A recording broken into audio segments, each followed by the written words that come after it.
If you were starting from a low elo and had to get Immortal or you died in 30 days, what should you do? Now, while that's a little dramatic, let's actually talk about what are the biggest things that you need to focus on if your goal was to get to Immortal at all costs in 30 days.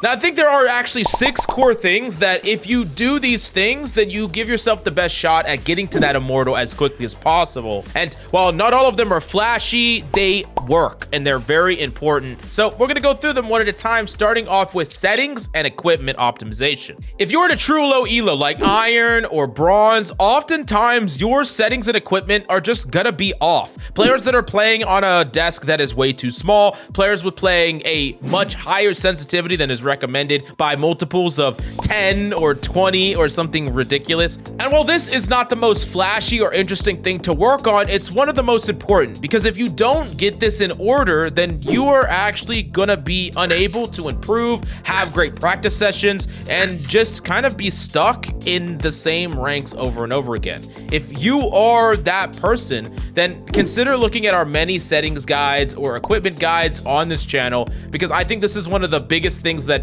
you got to think of it like the foundation that all your other skills are built on. If you have a really weak foundation, then you're not going to be able to actually learn or play very well. Now, consider that we only have 30 days. Let's talk about how you should deal with your agent pool. And this might be untraditional advice, but I think if you're trying to get better as quickly as possible, you want to isolate your variables, which means isolating the amount of characters that you're playing. And I would say really focus on like 1 character, maybe 2 that you are playing and grinding only. While you can definitely get to Immortal on any character, if you want to be able to like really learn and master a character, you want to be able to play that character over and over and over again. So you would like to pick a character that is reasonable and flexible in a lot of different compositions. I think characters like Clove could be phenomenal. A character like Gecko is also really good in many different situations. And then, you know, characters like Cypher, as an example, I think are played on most maps in general.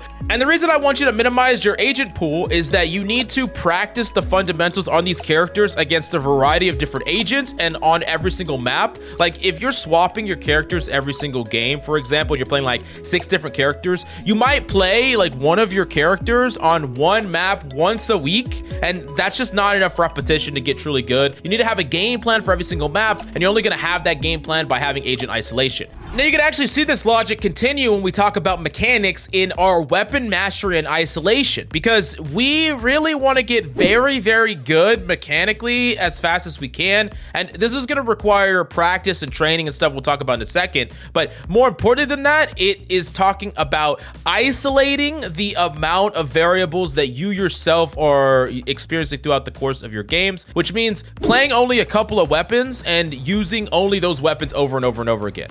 Like your average player will oftentimes change up the weapons they're using at all moments. Sometimes they're playing the Guardian, sometimes they're randomly opping, they're vandaling, they're phantoming, they're using a ghost, they're using a classic, they're using a sheriff. It's so many weapons, and I feel like no one is really mastering any individual one. And it's kind of like you trim away the fat and you get straight to the basics. What are the main weapons that you're going to be using? The classic, the ghost, find out what that is. What are the main eco weapons you're going to be using? Maybe it's the sheriff, maybe it's just nothing and saving. What are the main weapons that you're going to be using? Are you going to be using the phantom, the vandal? The reason that you kind of try to minimize these things is you want every second that you're spending on these weapons to be things that go into you getting comfortable with these weapons, you going through the repetitions with these weapons, and you mechanically getting better at specifically these weapons. Now, in general, this would not be our general advice to just get better as a whole, because we think that it doesn't build as good or as deep of a base. But right now we're trying to just get as good as you can as quickly as possible. So we want to really minimize the amount of variance that we're having in our games. So I don't want you to just randomly be like deciding to pick a frenzy when you don't normally pick a frenzy. Sometimes you're picking a marshal, sometimes you're picking a guardian, sometimes you're doing this and that and this and that. Have the same things that you do every single game. Try to be consistent with those things, and especially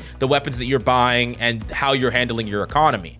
Now, of course, developing fantastic aim is really important, and that's gonna be the biggest bottleneck in order to improve, because while you can learn a lot of things about your agents, you can minimize the type of weapons you're using and try to create some consistency, your mechanical skill is something that does take a long time to develop. But I will say that the right routine and training could be all the difference. I've worked with players that they really didn't improve their mechanics even though they were trying for a very long time because they had bad training. And once they had good training, their mechanical skills skyrocketed at a very quick rate. And especially if you've been working at it for a while and haven't seen a lot of progress, that is kind of where you're at, where you're primed to become way better, but until you get the right guidance, you won't. And that's really where I would suggest our Aim God course on the SkillCapped website, where we kind of break down exactly what you need to do if you want to go through those steps and get that good aim really, really quickly. Especially if you're someone that's been trying, you haven't been seeing the results that you want, I would highly recommend it. And if you don't climb, you don't pay or your money back. So there's literally zero risk, and I would highly recommend it.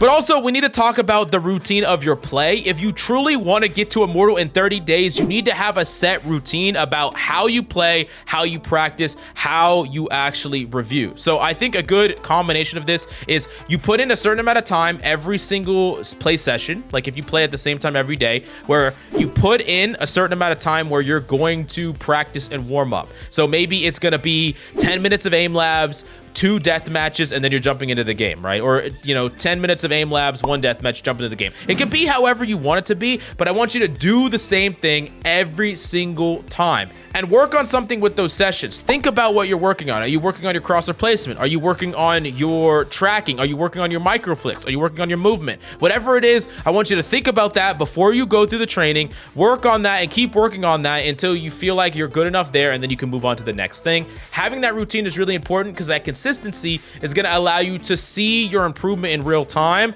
and start to see the places in which you're kind of struggling. If you just do one sort of practice one time, you're like, wow, I suck at this and this. And if you don't do it the next time, you're not seeing yourself get better. You're not taking steps towards getting better. It's kind of like the person that goes to the gym, lifts one time, and they're like, wow, I'm not as strong as I thought I was. Then they don't lift again. It's like you're not going to see yourself improve in real time.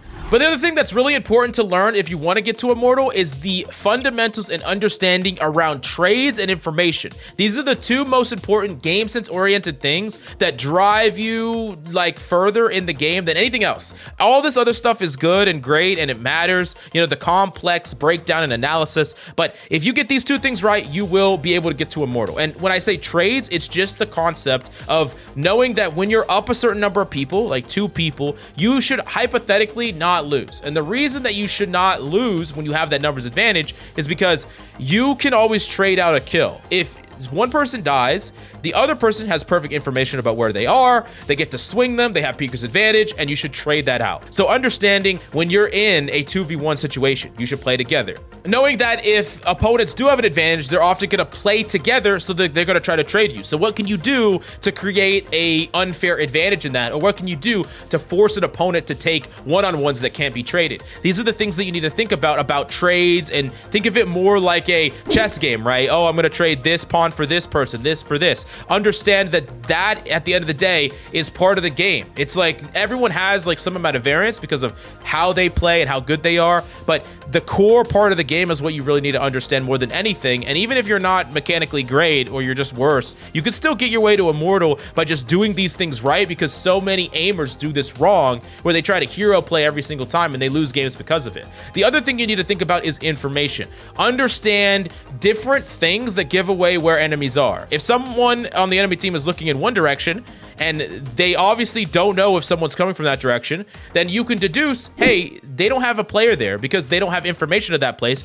Because if they did, they wouldn't be looking there, right? This is like the understanding how what the enemy knows and how they play gives you information about what they know and where they are, right? And so this is really, really the thing that's kind of difficult, but I would say that the only way that you do this wrong is by not thinking about it at all. Make a guess, make an educated guess about what this means. Let's say you see an enemy lurking up mid and you say, okay, because they're here and because we made noise here, there's a good chance that there's no one on the B site because the person that's mid was the person on B site, so they might have all rotated over. I'm gonna make the call, we're gonna go hit that site. And then evaluate if you were right or wrong. The only way that you could learn is through trial and error, but many people are like, oh, I don't know what this means. They don't think about it, or they're like, oh, but someone could be there. I don't wanna risk it. I don't know if we should. So you need to make these calls and then see if you were right. That's the only way to get better. And I think the thing that I need to kind of explain the most and the concept that you need to understand the most is that for most people and most players, when you're trying to incorporate new techniques, new characters, new fundamentals, understanding plays, you get worse before you get better. A lot of times people have a certain way they like to do things, but when they need to unlearn certain things and then relearn the right way, they get worse. And it takes a while before you get better. So you need to understand that you're trying to get Immortal in 30 days, not in 2, not in 5. You are trying to set yourself up so that you will see great strides in your gameplay over the long haul. Stay true to the course, trust in your training, trust in how you're practicing, and I believe you can do it. But let me know down below if you are gonna do the 30-day to Immortal challenge. What rank are you starting at now? And then I wanna see you comment back in 30 days that you made it, and yeah, I'll be fucking hyped. But if you need any other assistance, I would highly recommend the SkillCapped website. We have a lot of guides over different characters, game sense-oriented guides, mechanical courses, so whatever you need to work on, we got it on the website. And like I said, rank improvement guarantee. If you don't climb, you don't pay. There's literally zero risk, so check it out right now in the links down below. And thank you. I'll see you next time.